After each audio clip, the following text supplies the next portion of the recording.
Hello everybody, my name is Leo and with this video we will share a demo review of the Blackstar Amped tool.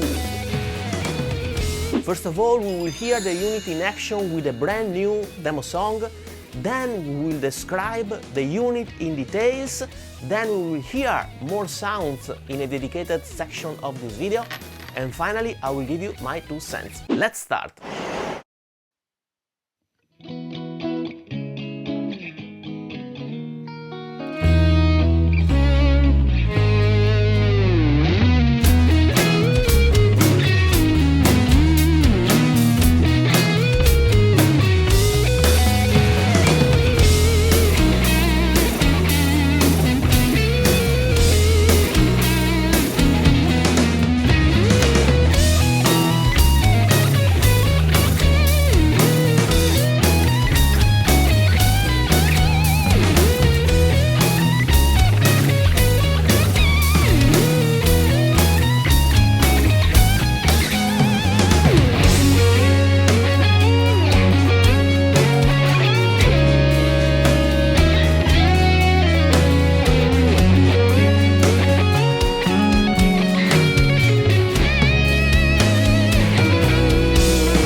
Let's now describe the unit. First of all, it offers 3 preamp tones called USA, UK and Classic. It is not clearly specified in the user manual what are the correspondent real amps of each preamp.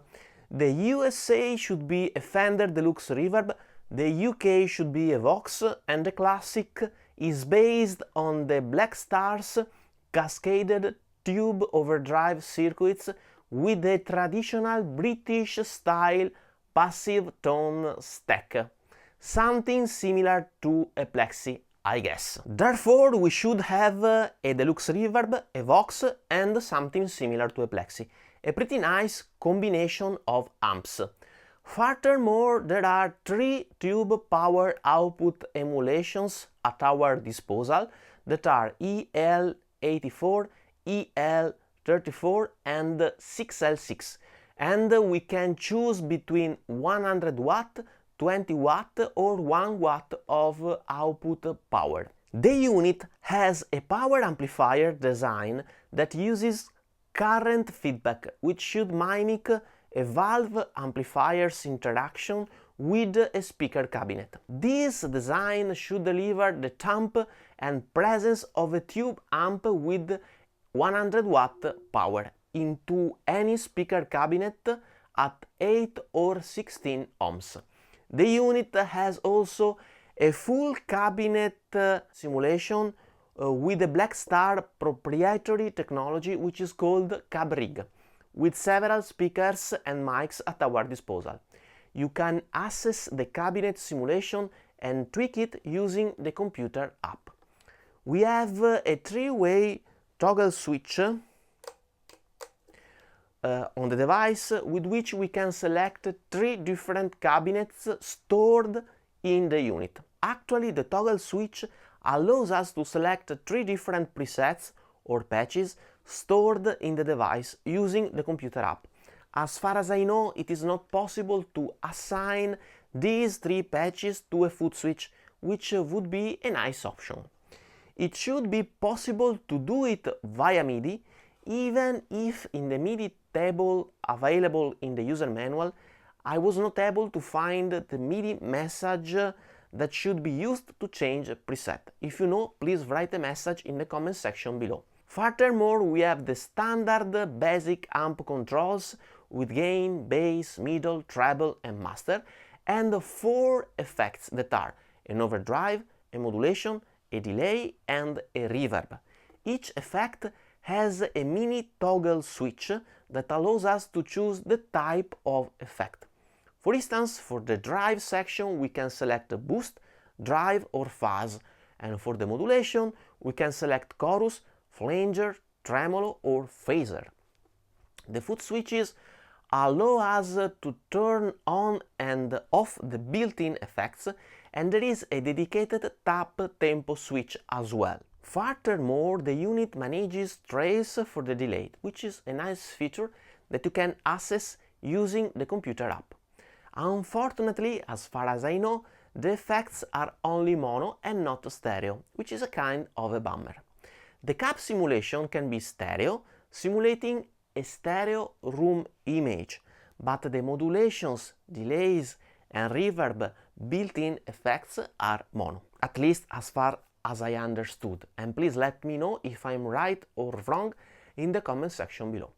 More on that in my 2 cents section of this video. In terms of I/O, the unit has a guitar input and a line out without the power amp sim to use the unit with another amplifier. Then it has a balanced mono out, a line out stereo cab rig output via TRS jack, a mono effect loop, MIDI in and through via mini jacks, and 8 or 16 home speaker outputs. It also has 2 power outlets at 9 volts and 500 milliamperes to power up external effects pedals, which is pretty nice. The unit has a fan to dissipate the generated heat. In my experience, it is almost always on, even if it is not loud at all. Here I let you listen the fan noise together with my voice just for reference. This is the volume of my voice with a microphone near my voice.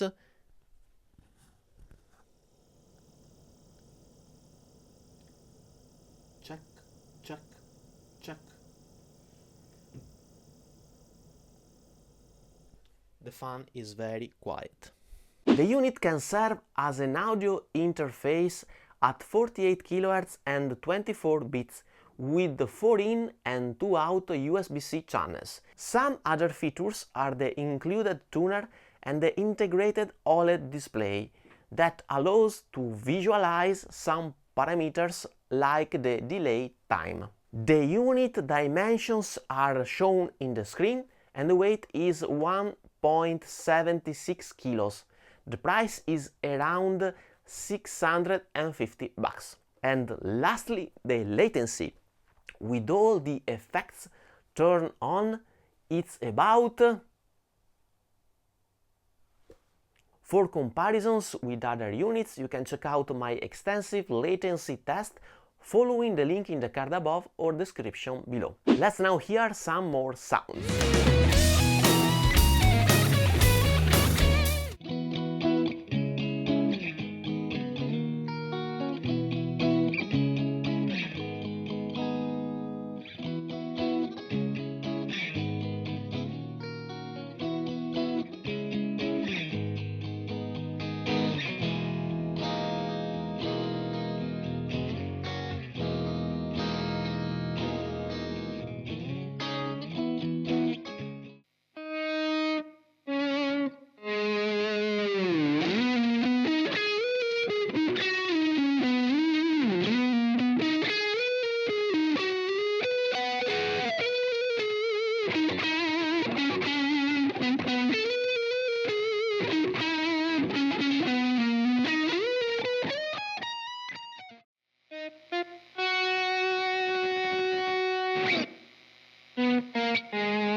Final considerations here, and please notice that these are gonna be my personal opinions for my specific use cases, and of course, you may not agree with me, and this is totally fine. Furthermore, I have purchased this unit with my own money, and this video is not sponsored, therefore I'm free to tell you whatever I want. First of all, the pros. Well, of course, it is very nice to have all these physical controls under our fingers. This pedal offers a very tactile experience that could really be a pro for those of us who are coming from an all analog rig and want to have all the controls available under their hands, without having to browse menus, sub-menus, etc. Second, it can drive a real cab, feeding at the same time a mixing desk via XLR, which is very nice and useful. You know that I think that the cabinet section, the mics and their location across the cab are really important factors for shaping our tone.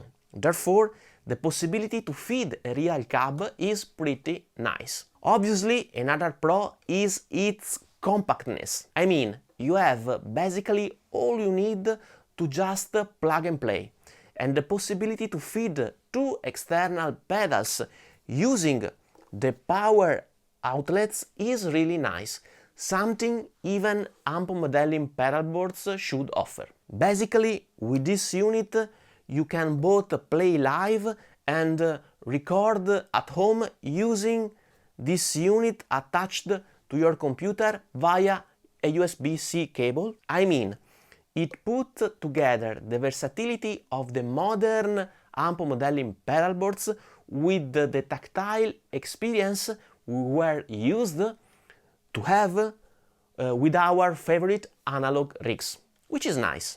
And now the cons. The first thing I would mention is the registration procedure. I mean, in order to download the software with which you can control the unit, you have to register the product, going through some time-consuming steps. Also having to write the serial number of the unit in the registration web page. And the serial number is so small and long. And well, the software cannot be opened if you don't connect the unit to your computer. Therefore, why I'm obliged to fulfill the registration procedure if to use the software I have to connect the physical unit to the computer? Well, it is not so user-friendly. The second cons I would mention is that you can change presets or cab simulations using the three-way toggle switch, which is on the back of the unit, where it would be nice to be able to assign the presets selection to the foot switches, having a sort of preset mode available in the physical unit. The third and most important cons for me is that the included effects are mono and not stereo. The unit offers the possibility to simulate a stereo room, but as far as I understood, the effects are mono. This is really a sort of killer issue for me. I mean, once you get used to stereo modulations and delays using amp modeling pedalboards, well, it's really hard to go back to mono effects. Of course, you can use your favorite stereo delays and modulation pedals, but in this case you are paying for the effects included in the unit that you are not gonna use. These are the most significant pros and cons in my opinion, and now I would like to talk about the tone and the concept behind this unit. As regards the pure amp tone, I really like the clean USA preamp. It can go from very clean to overdriven tones very well. I also like the UK channel, where the classic channel is nice, but it is not among my favorite. It's just a matter of personal preferences, but it was kind of hard for me to get a cool, nice and very reactive, distorted lead tone using the classic channel. I found myself wanting always to equalize the final tone in my digital audio workstation, which is maybe a kind of a proof that this is not a channel that fits with my personal preferences. But well, for sure, it can meet your preferences. As regards the concept behind the unit, I really like the tactile experience that this unit offers, avoiding the need to browse complicated menu, having everything behind your finger very easily accessible. This is not an unicum in the market. For instance, we have the Taurus Stomp Head, the Blue Guitar Amp 1, the upcoming New X Trident, or the old and glorious Boss ME80. For sure, this is a market niche where the competition is growing, and I think could be the next big trend for guitar effects in the coming months. So these were my final considerations, and please let me know your precious and valuable opinions in the comment section below. Are you interested in this type of all-in-one pedals devices with a tactile experience, or do you prefer amp modeling pedalboards? Please let me know in the comment section below. And if you have enjoyed the video, please subscribe and ring the bell. And please use the links in the description below to purchase your gear if you want to actually help the channel. Thank you so much for watching and see you soon. Bye bye.